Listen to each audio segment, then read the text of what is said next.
우리 제가 한 절 있고 여러분 한 절 있고 그렇게 누가복음 6장 6절로 16절까지 말씀 읽습니다. 또 다른 안식일에 예수께서 회당에 들어가서 가르치시는데 거기에는 오른손이 오그라든 사람이 있었다.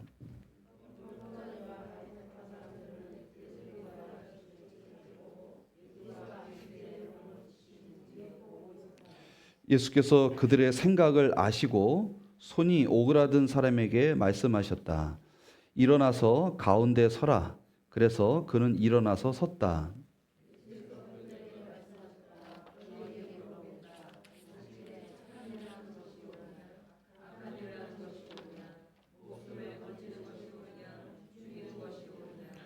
예수께서 그들을 모두 둘러보시고서 그 사람에게 명하셨다. 내 손을 내밀어라. 그 사람이 그렇게 하니 그의 손이 회복되었다.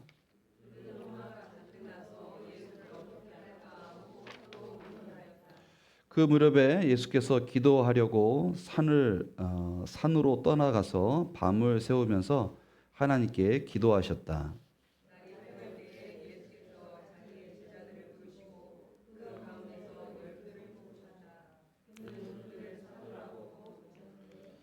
열둘은 베드로라고도 이름을 주신 시몬과 그의 동생 안드레 그리고 야고보와 요한과 빌립과 바돌로메와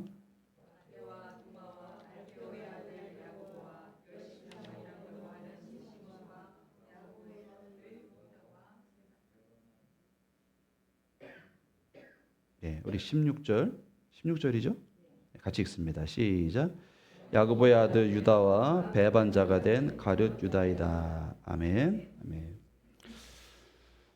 자, 같이 하겠습니다. 기도를 배우는 중입니다.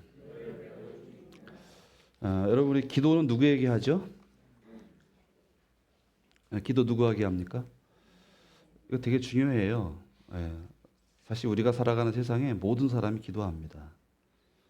근데 기도를 누구에게 하느냐는 그 결과가 너무너무 달라요. 기도는 사실 우리가 할 수 없었어요.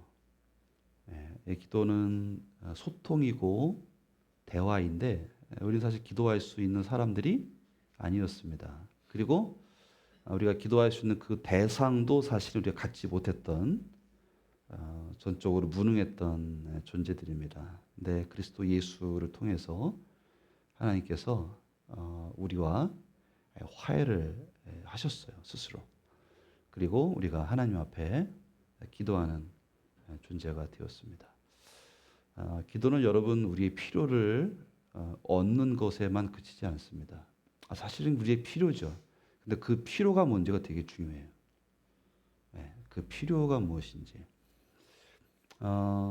내게 없는 거를 사실 하나님 앞에 구해서 그것으로 살아가는 것, 이게 사실 우리의 필요의 핵심이라고 할 수 있는데 그 중에 내게 없는 것 중에 가장 큰 게 여러분 뭘까요? 내게 없는 것 중에 가장 큰 거.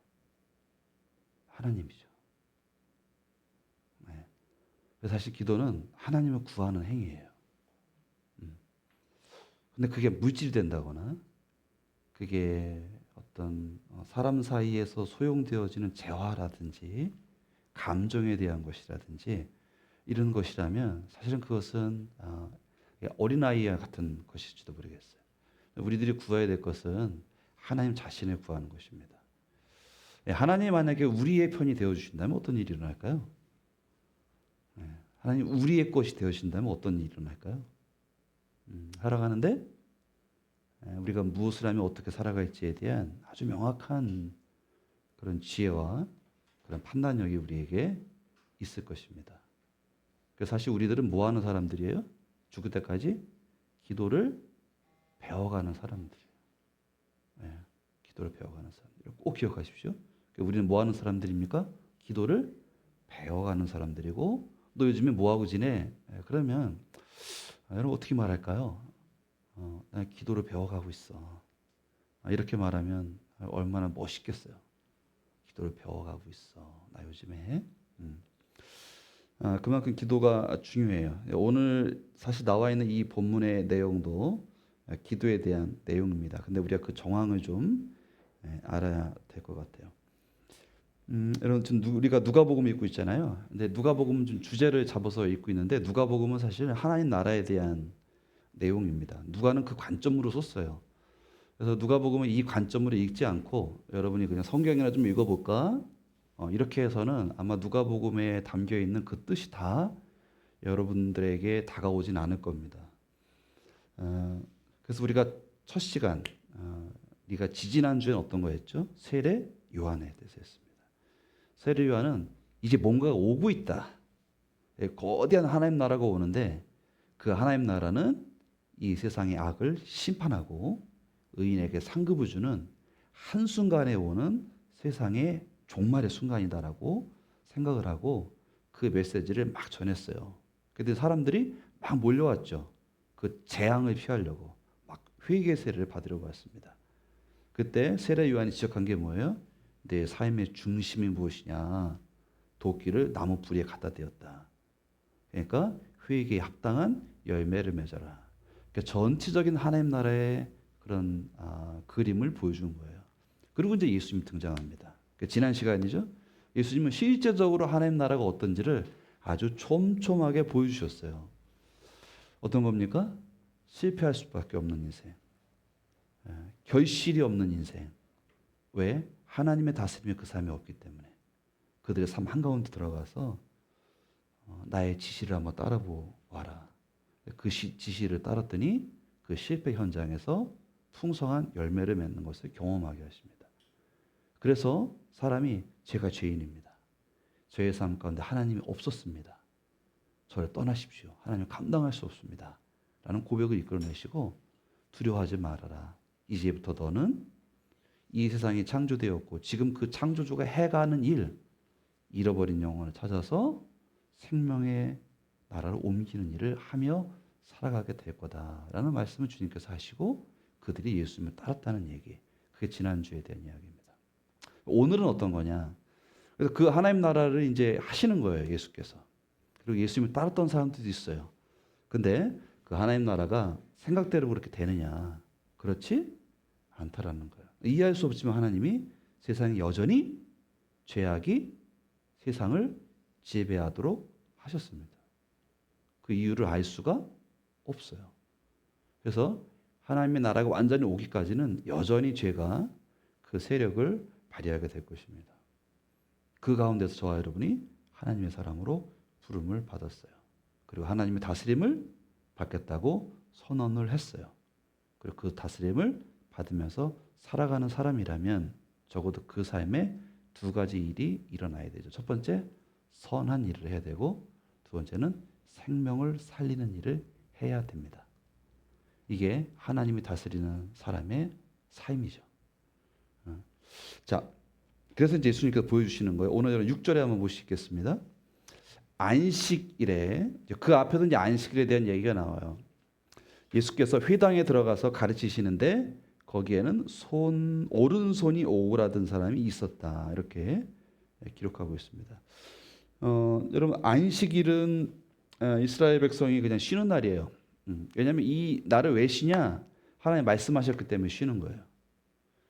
그리고 그날 뭐 하냐? 회당에 모여서 예배를 해요. 회당은 우리식으로 말하면 예배당과 같은 건데 원래 이스라엘은 성전에서 예배를 드렸잖아요.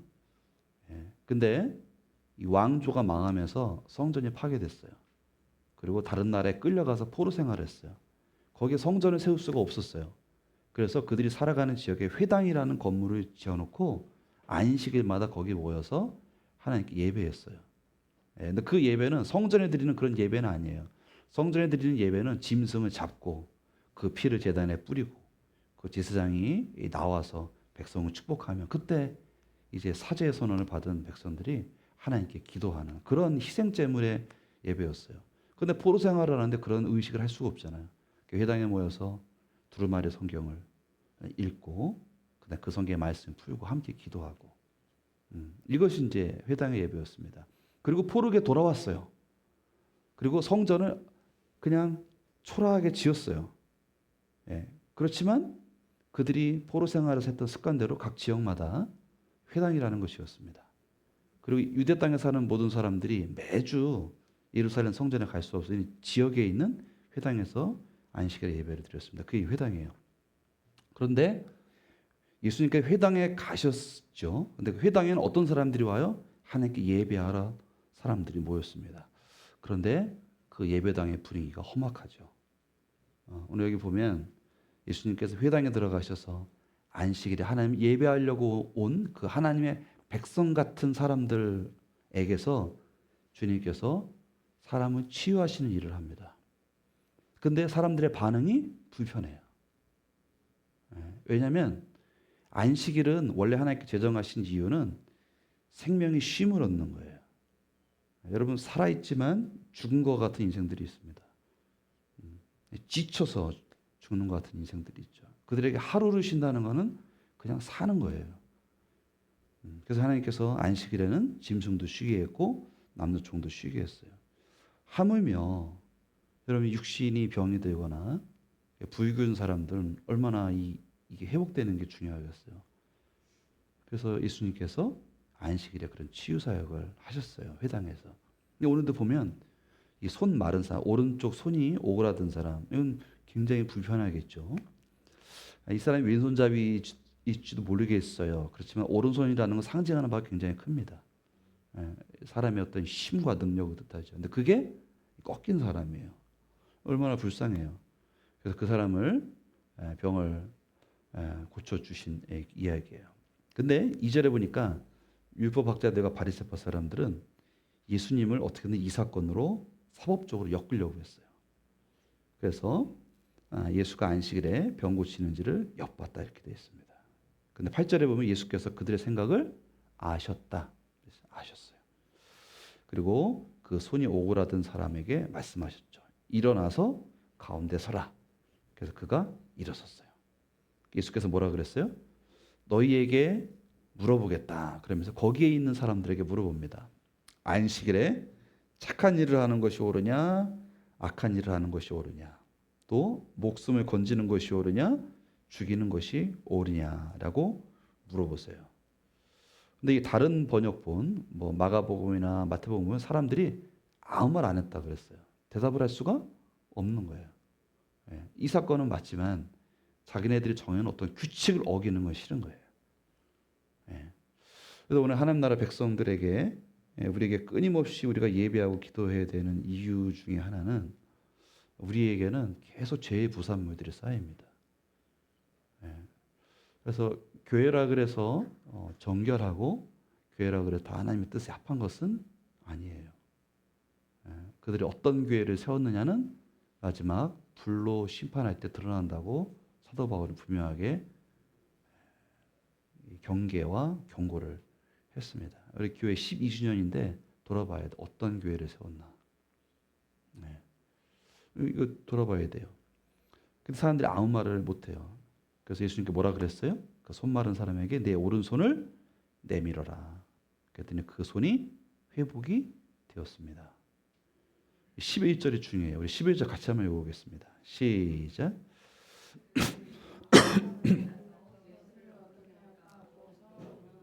다시 한번요. 우리 읽을 때는 우리 목소리를 다 같이 해서 같이 읽겠습니다. 같이요. 시작. 그들은 화가 잔뜩 나서 예수를 어떻게 할까 하고 서로 의논하였다. 여러분 제가 물을게요. 이게 화가 날 일인가요? 화가 날 일이 아니죠. 근데 그들 가운데는 이미 다른 것들이 들어와 있어서 이게 화가 났다라고 말하고 있습니다. 다음 가족 여러분, 우리들은 하나님의 나라의 복음을 받아들인 사람입니다. 우리들은 뭐 해야 되냐? 선한 일을 하셔야 돼요. 성경에 선한 분은 하나님이라고 말씀하셨어요. 하나님의 다스림을 받는 사람은 하나님이 선하게 보시는 일을 하셔야 돼요. 그리고 그 선한 일은 생명을 살리는 일이에요. 우리들은 이 일을 해 나가야 됩니다. 아멘? 아멘. 우리 이 일 해야 돼요. 우리가 교회로 모일 때마다 또 내가 예배하러 가거나 또 교회에 관련된 어떤 일을 할 때 늘 우리가 질문해야 돼요. 내가 왜 이 교회 다니지? 나는 왜 여기에 참석해야 되지? 나는 왜 교회를 계속해서 다녀야 될까? 그 이유를 물어보셔야 돼요. 그 이유는 뭐라고 여러분? 선한 일을 하시려고. 생명을 살리는 일을 하시려고 교회 다니시는 거예요. 난 교회 다니지만 선한 일을 할 마음도 없고 생명을 살리는 거에는 내 취향이 아니야 라고 하신다면 여러분 다시 생각해 보셔야 돼요. 교회는 이익단체도 아니고 어떤 우리의 유익을 도모하는 곳이 아니에요. 어쩔 수 없이 다니게 됐으니까 다니는 곳도 아닙니다. 선한 일을 하고 그 선한 일은 생명과 관련된 일이어야 돼요. 문제는 그 일을 할 때 장애물이 있다라는 거예요. 이걸 여러분 기본값으로 가져셔야 돼요. 하나님, 제가 왜 선한 일을 하고 주의 뜻대로 살려고 하는데 이렇게 고난이 찾아옵니까? 그게 맞아요. 그게 그냥 세상 속에서 하나님 나라의 복음을 들은 사람들 삶 가운데 앞으로 죽을 때까지 일어나는 일이에요. 그래서 내가 하나님 다스림 받지 않으면 선한 일을 할 필요도 없고 생명을 구하는 일은 더더욱 할 필요가 없어요. 나만 그냥 잘 살면 되죠. 그때는 저항이 없어요. 불편함도 없고 이 때문에 가슴 졸이는 일도 없고 이 때문에 창피를 당한 일도 없습니다. 목사님, 예수 믿으면 그래도 좀 평안하고 그래야 되는 거 아닙니까? 예수님의 삶이 그렇지 않았어요. 사도들의 삶이 전혀 그렇지 않습니다. 예수 믿은 것 때문에 불편했어요. 예수 믿은 것 때문에 수고와 애씀이 죽는 날까지 끊이지 않았어요. 이쯤 되면 여러분 어떤 생각 듭니까? 아이씨, 뭔가 잘못 온 것 같은데 생각 들 수도 있습니다. 그게 사실이에요. 예수님도 죽임을 당했고 바울도 죽임을 당했고 사도들 다 죽었어요. 근데 왜 나는 평안한 삶을 위해서만 그렇게 살려고 했으십니까? 문제 그 죽음이 결코 비참한 죽음이 아니었다는 건 우리가 다 알고 있습니다. 여러분, 우리들 무슨 일 하셔야 된다고 여러분? 선한 일 하셔야 돼요. 그 선한 일은 내가 착한 일을 할게요가 아니에요. 하나님 아버지와의 그분의 사귐 가운데서 그분이 하라고 하시는 일은 선한 일이에요. 그리고 그 일이 생명을 살리는 일이어야 됩니다. 근데 그때 뭐가 있다고 여러분? 부대낌이 있어요. 거절이 있어요. 때로는 창피를 당하기도 할 거고 괜히 했다라는 생각이 들 때도 있고 여러분 지칠 때도 있을 것입니다. 그러나 이게 우리의 운명이에요. 이거 기본값으로 하세요, 여러분. 이게 기본값이 안 돼 있는 사람은 비겁하게 예수 믿어요. 교회가 짊어져야 되는 짐을 피하고요. 마땅히 해야 될 일을 피해가요. 죄송하지만 인생에 아무 일들은 일어나지 않아요. 하나님께서 벌을 내리시거나 미워하시는 것이 아니라 하나님의 은혜의 세계에 안 들어오기 때문에 하나님의 은혜가 주어지질 않아요. 되게 안타까운 일이에요. 쑥 들어오셔야 돼요. 쑥 들어오셔야 돼요. 자, 지금 우리 좀 짝을 좀 주었으면 좋겠어요. 우리 옆에 분하고 1번을 좀 나눴으면 좋겠습니다. 여러분 평상시 좀 아내분들이랑 좀 해보세요. 그것도 괜찮을 거예요. 네, 우리 좀 같이 그룹을 지어서 하고요. 또 짝이 안 맞으면 3명이 하셔도 돼요. 네. 우리 1번 우리 같이 해보겠습니다. 네. 네, 우리 희상 형제는 좀 여기 음악 좀 틀어주시고요. 네.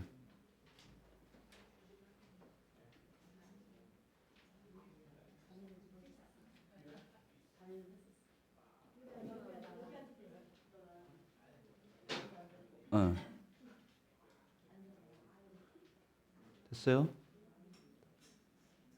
네. 네.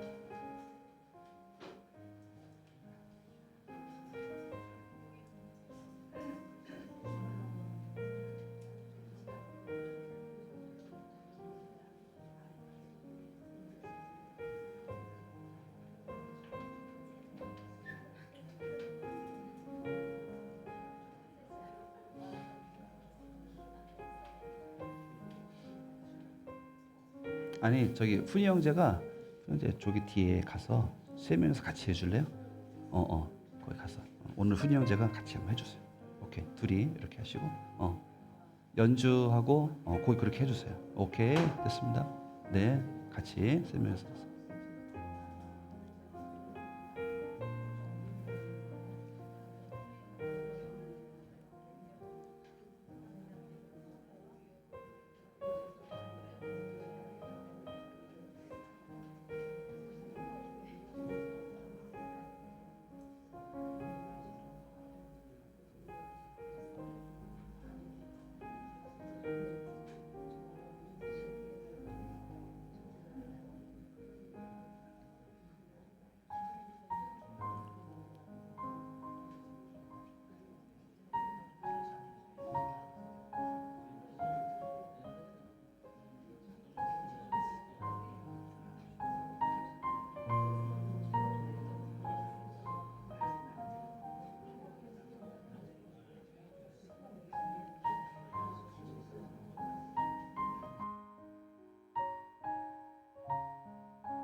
아, 네,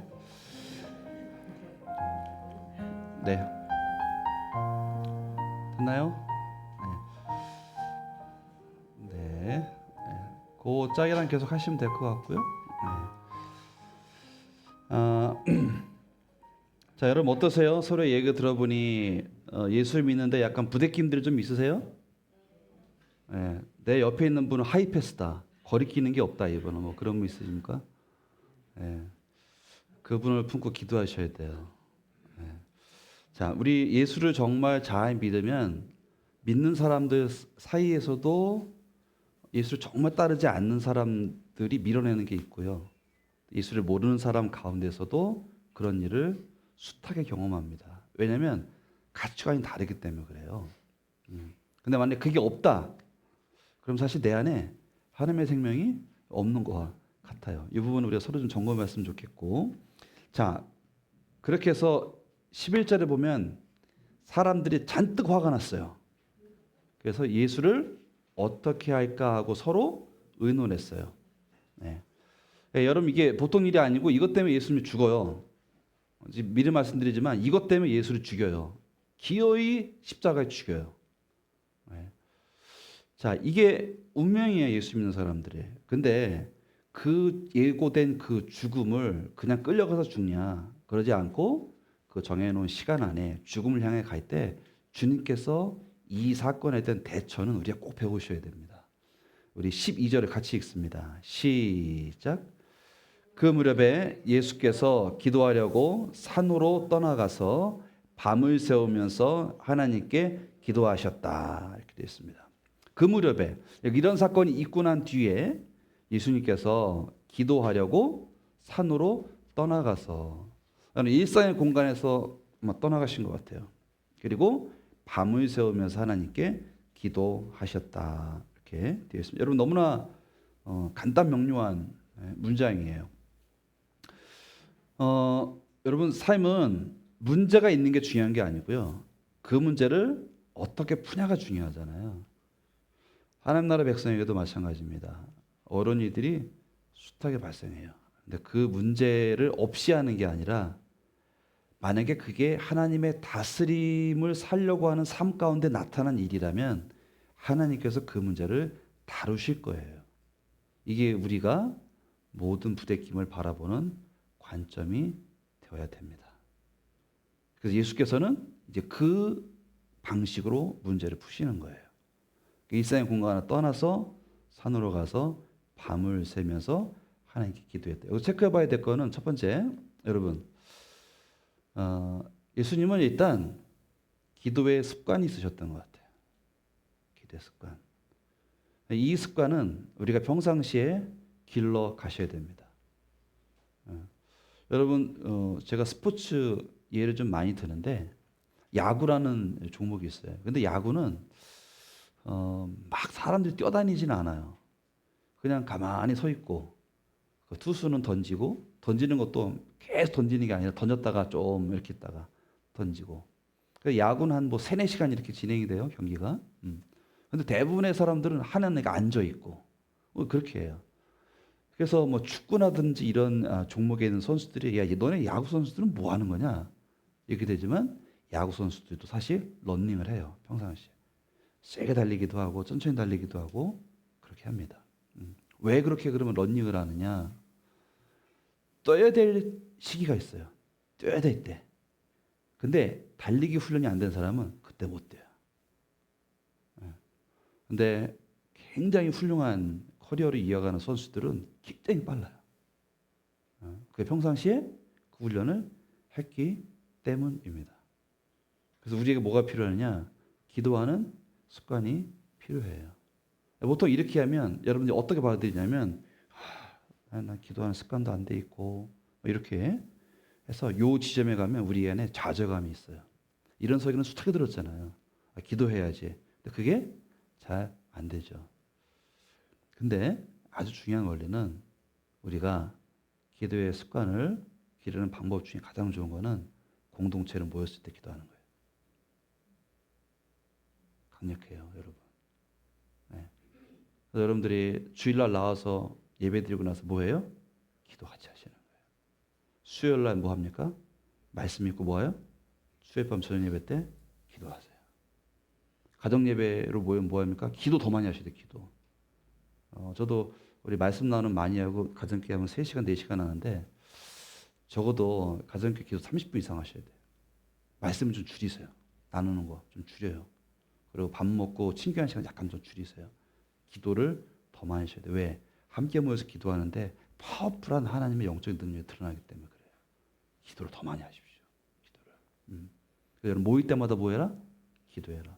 그 습관만 갖잖아요. 그러면 일주일에 3-4번은 강력한 기도를 하는 루틴이 우리 안에 생기게 되는 것입니다. 여러분 기도하셔야 됩니다. 그런데 사실 그러면 기도하지 않는 사람은 어떤 사람이에요? 기도할 거리가 없는 거죠.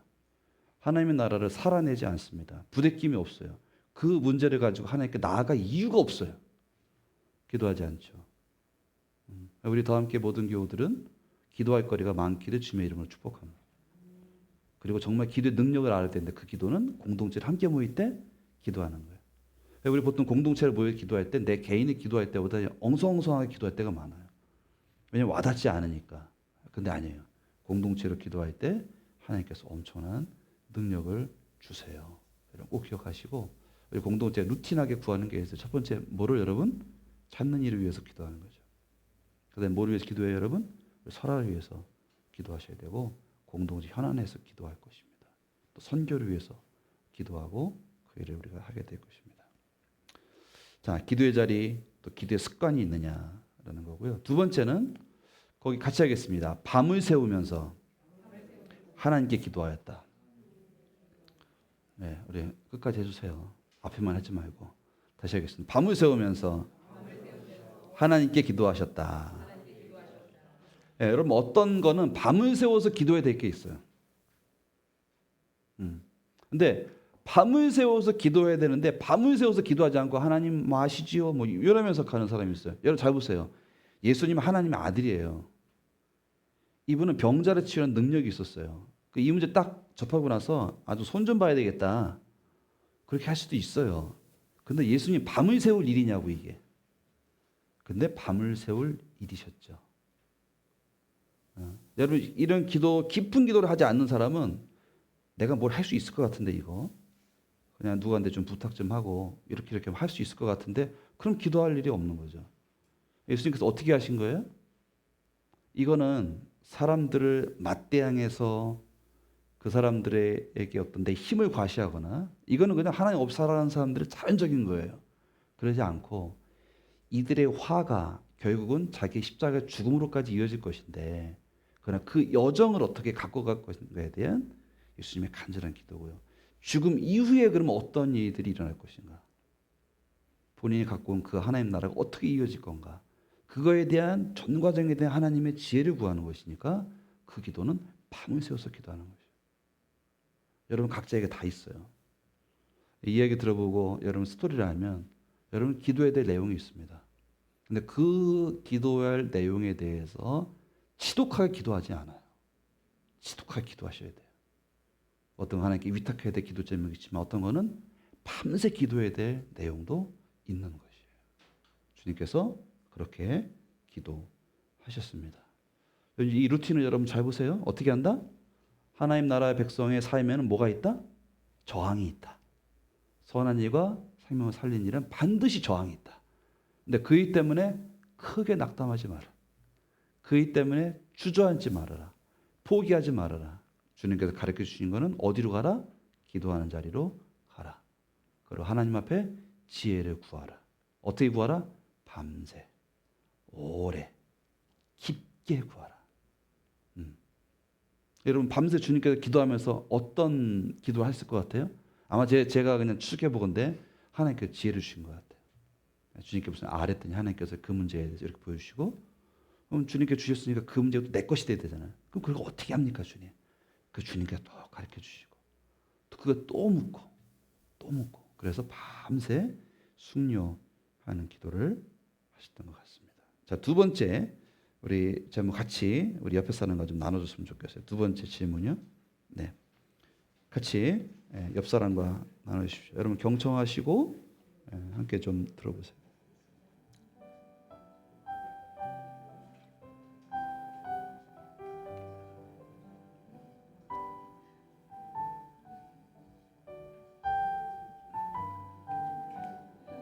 어.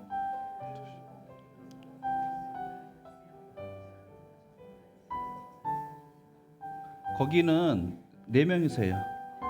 같이. 연희가리 가서 네 명이서 같이 하세요. 예, 한번 해주세요.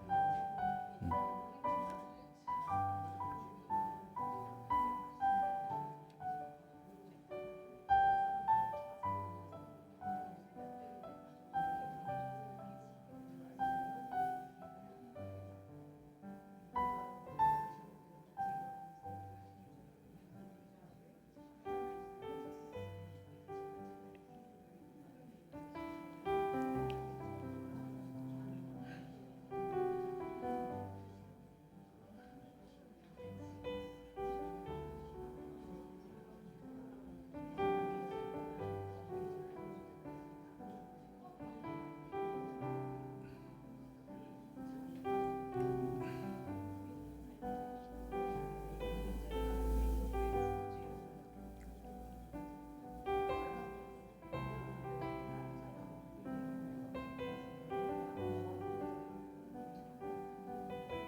네, 여러분 나눠보셨죠?